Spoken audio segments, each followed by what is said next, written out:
RIP sa'yo, Mima Alicia. Magkaiba man tayo ng pananaw pagdating sa politika, pero ako ay hindi sumasang-ayon sa nangyaring hakbang dito po sa vlogger na to. Kinukundin ako po kung sino man ang gumawa nito at kung patungkol din ba ito sa politika. Sinisisi niya sa DDS dahil marami daw po nagbabanta dito. Eto pa, si Balita at Kaalaman, Wutragis, ang liliit na mga utak ninyo. Pasensya na ha, pero hindi nyo ba napagtatanto na ginagawa kayong alay ng kalaban ng mga Duterte?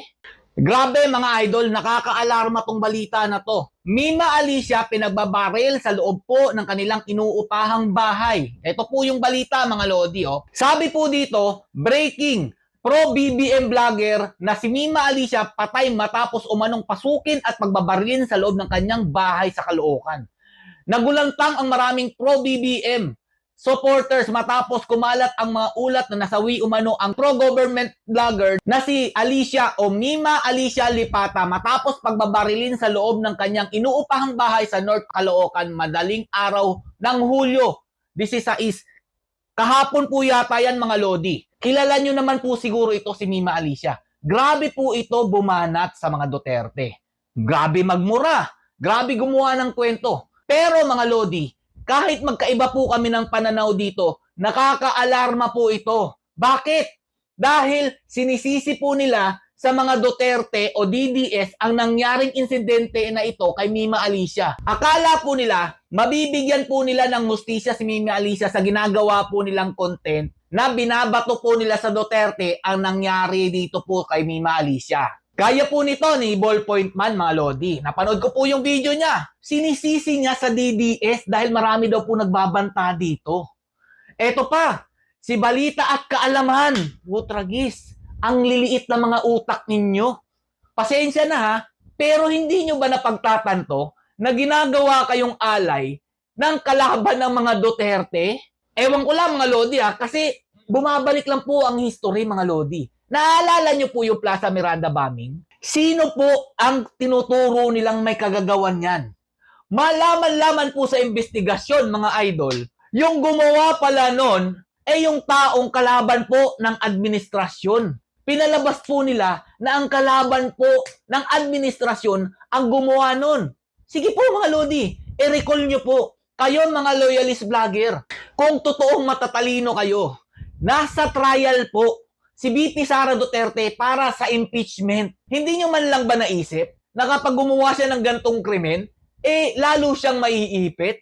Tanga-tanga ba talaga kayo? Pasensya na ha, pero yan yung nakikita ko eh. Parang ginagawa na nga kayong alay, tapos sinisi nyo pa sa mga Duterte? Sige nga kayo mga lodi, kung totoong matatalino kayo, yung tao bang nasa impeachment trial, dadagdagan niya ba ang problema niya? Di ba? Sige, mag-isip kayo mabuti. Ni hindi pa nga nila napatunayan na totoo yung pinagsasabi dito sa trial ni VP Sara Duterte. Tapos meron na agad na ganito. RIP sa'yo, Mima Alicia. Magkaiba man tayo ng pananaw pagdating sa politika, pero ako ay hindi sumasang-ayon sa nangyaring hakbang dito po sa vlogger na to. Kinukundin ako po kung sino man ang gumawa nito at kung patungkol din ba ito sa politika. Pero please lang naman, mga loyalist vlogger, imulat nyo ang inyong mga mata. Lalo ka na, Balita at Kaalaman. Kinukunik mo ang nangyari ni Percy Lapid dito kay Mima Alicia. Sino ba ang tinitira ni Percy Lapid? Di ba si Marcos Jr.? Bakit mo tinuturo ang mga Duterte sa nangyari kay Percy Lapid? Mag-isip kang mabuti, Lods. Kung talagang may utak ka. Dahil yan ginagawa mo, baka yan din ang maging rason ng ikakapahamak mo. O eto pa mga lodi. May post din po ito si Pebbles, yung sabi po nila, DDS daw siya dati, tas bumaliktad. O ito, mga po, nakakagalit, ginawa ko ang lahat para proteksyonan nyo kayo, mga gobyerno, ang mga vloggers. Anak-anakan ko yung... John Vic, nanawagan sa'yo si Pebbles. Gumalaw ka, Bongbong Marcos Jr., Mr. President, kailan pa kayo gagalaw?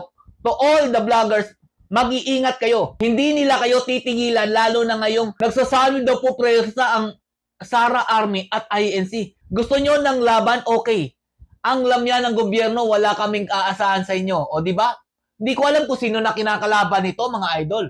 To my anak, Mima Alicia, pangako bibigyan ko ng hustisya ang iyong pagkamatay. Pangako ko yan, anak. Mr. President, kailan pa kayo gagalaw? Alam mo ba kung gaano katapang ka ipagtanggol ng isang babaeng vlogger na walang awang pinatay? Alam mo ba yon, Mr. President? Pebbles, akala ko pa naman nag-iisip ka.